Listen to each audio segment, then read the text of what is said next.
Salut les amis, coucou les petits loups. Aujourd'hui nous allons faire une vidéo sur InfoPratique. De quoi avons-nous besoin? Je vais parler des cartes support de nos fichiers. La technologie fait parfois la différence. Et oui, c'est moi qui dis ça. Ben oui. Les fabricants de tout poil fabriquent des choses pour tout le monde ou pas. Nikon fabrique des boîtiers pour les amateurs et des boîtiers pour les pros. Mais certains fabriquent des trucs pour tout le monde, à savoir les cartes support de nos fichiers. Alors il existe deux types de cartes. Je caricature à l'extrême. Il y a les cartes pour les hybrides, à savoir les XQD et les CF Express. Et de l'autre côté, vous avez les cartes SD très anciennes, alors de type U1, U2, U3, classe 10, enfin bon, je vous passe les classes, UHS1, UHS2, V30, V60, V90. V, c'est pour la vidéo. Alors, je simplifie volontairement, parce que bon,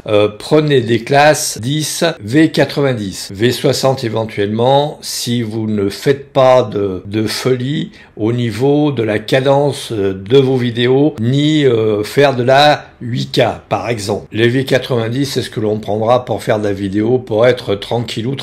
Soyons clairs. Alors les V90, bien évidemment, sont les plus rapides. Ensuite vient la V60 et la V30 finit la boucle. Les plus chers étant logiquement les V90, les V60 sont 2 fois moins chers que les V90 et les V30 sont à peu près 2 fois moins chers que les V60, à la louche. Mais, faire des économies à ce niveau-là, c'est pas forcément top. Le pire étant les cartes pour les hybrides, spécifiquement pour les hybrides, à savoir les cartes CF Express et les cartes XQD. Les cartes CF Express sont 4 fois plus rapides que les XQD, avec 1700 MO secondes en écriture, la plupart du temps, voire un tout petit peu plus, mais il faut compter 1700, alors que les XQD sont à 440 mégaoctets secondes. Et elles ne coûtent pas forcément moins cher que les CF Express. Nikon s'est fendu d'un article technique sur les cartes.